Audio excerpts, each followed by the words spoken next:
Dear students, we are going to calculate de Broglie wavelength of a moving electron. बेटा जैसे कि मैंने एक वीडियो में बताया था, डी ब्रोगली ड्यूअलिस्टिक हाइपोथेसिस नाम से एक वीडियो बनाई गई थी। उसमें बताया था मैंने कि कोई भी पार्टिकल अगर वो मूव करेगा so that will be forming a wave, जिसको हम क्या बोलते हैं, डी ब्रोगली वेव बोलते हैं बेटा। अब यहाँ पे इलेक्ट्रॉन की बात कर रहा है वो। इलेक्ट्रॉन क्या है?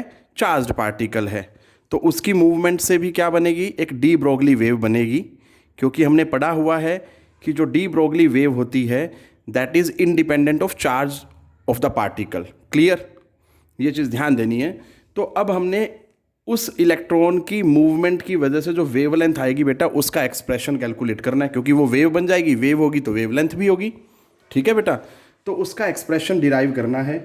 तो उसके लिए क्या है, हम क्या कंसीडर कर रहे हैं कि वी हैव एन इलेक्ट्रॉन जिसका मास m है और चार्ज उस पर क्या है, स्मॉल e बेटा। ठीक है? और v क्या है? That is the velocity acquired bye electron जब उसको एक्सेलरेट किया जाएगा through a potential of v volt. ठीक है, बात समझ आ रही है बेटा? v वोल्ट का पोटेंशियल अप्लाई किया, जिससे क्या हुआ, जो इलेक्ट्रॉन पहले रेस्ट पे था वो मोशन में आ गया बेटा। ठीक है? तो ऐसा करने से क्या होगा, work done on the electron जो होगा बेटा वो क्या होगा, work done on electron that is W is equal to E into V. V क्या है यहाँ पे? पोटेंशियल है बेटा। ऐसा क्यों लिखा? क्योंकि हमें बेसिक फॉर्मूला पता होता है, वर्क पर यूनिट चार्ज जो होता है दैट इज द पोटेंशियल बेटा। क्लियर है? और वर्क और एनर्जी क्या होते हैं? इक्विवेलेंट होते हैं। ये भी याद रखना है आपने। अब बेटा जब V वोल्ट का पोटेंशियल से एक्सेलरेट किया तो ये वर्क डन आया ऑन द इलेक्ट्रॉन। बट इससे क्या होगा, उसकी काइनेटिक एनर्जी में भी तो गेन हुआ होगा ना। इनिशियली इलेक्ट्रॉन जो था that was at rest, but because of this potential उसने जो वेलोसिटी एक्वायर की दैट इज v। क्लियर? तो जो गेन इन काइनेटिक एनर्जी आया, gain in kinetic energy of electron, वो क्या है? That is half mv²। याद रह जाएगा बेटा? क्लियर है? ये हाफ mv² है, ये वेलोसिटी है और ये v पोटेंशियल है बेटा। क्लियर? तो ये आप थोड़ा सा डिफरेंशिएट करके चलेंगे। मैं इसको थोड़ा सा ऊपर लिख देता हूं, दैट इज दिस वन। ठीक है बेटा? अब ये गेन क्यों लिखा है? क्योंकि बेटा इनिशियल काइनेटिक एनर्जी तो जीरो है, so this all is the gain, या सिंपली मैं बोल सकता हूं kinetic energy acquired by the electron, that is this one. अब ये भी बेटा एनर्जी है और ये वर्क इक्विवेलेंट होता है एनर्जी के।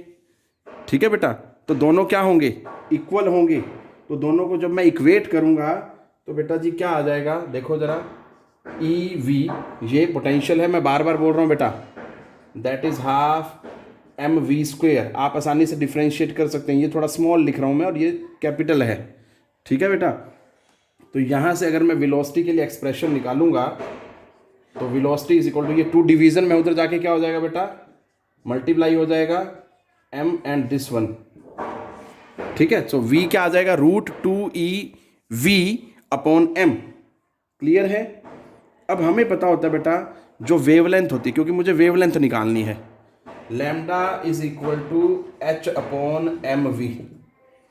अब h प्लैंक्स कांस्टेंट है, m मास ऑफ इलेक्ट्रॉन है, v वेलोसिटी ऑफ इलेक्ट्रॉन, ये रही। ठीक है जी? तो ये वैल्यू अगर मैं यहाँ डाल दूँ तो बेटा जी क्या हो जाएगा, 2√2ev बाई m। क्लियर? ये चीज़ ध्यान दें। सॉरी, ये m है यहाँ पे बेटा। ठीक है? ये आ गया। अब अगर इसको सोल्व करेंगे, ये m अंदर जाएगा तो क्या हो जाएगा, m² हो जाएगा बेटा।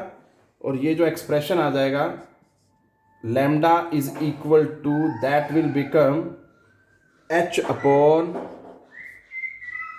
रूट के अंदर 2mev। ठीक है बेटा जी? ये आ गया। अब जरा थोड़ा सा ध्यान दें यहाँ पे, देखो h प्लैंक्स कांस्टेंट है, 2 कांस्टेंट है, मास ऑफ इलेक्ट्रॉन कांस्टेंट है, E charge on electron constant है बेटा। तो बस क्या रह गया, V which is the potential जो हम अप्लाई करेंगे। ठीक है, जिस पोटेंशियल के थ्रू हम इलेक्ट्रॉन को एक्सेलरेट करेंगे वो रह गया। बाकी सब की वैल्यू डालें अगर, तो बेटा वो क्या मिल जाता है हमें finally 12.27 by root V angstrom. So this is the expression for wavelength of a moving electron. ठीक है बेटा, de Broglie wavelength of a moving electron. अब जस्ट हमें क्या करना है, जो भी पोटेंशियल की वैल्यू दी जाएगी वो वैल्यू हमें यहाँ डालनी है और उस पोटेंशियल के कोरस्पॉन्डिंग हमें वेवलेंथ मिल जाएगी of that particular moving electron. Clear है बेटा? इस तरह से आपने ध्यान देना है। So this is all which I wanted to discuss. बेटा जरा ध्यान से देखें, ये एक्सप्रेशन है डी ब्रोगली वेवलेंथ का, बट किसके लिए? For a moving electron. बेटा क्लियर? ये चीज़ें ध्यान देनी है बेटा। टेक केयर, पढ़ते रहें।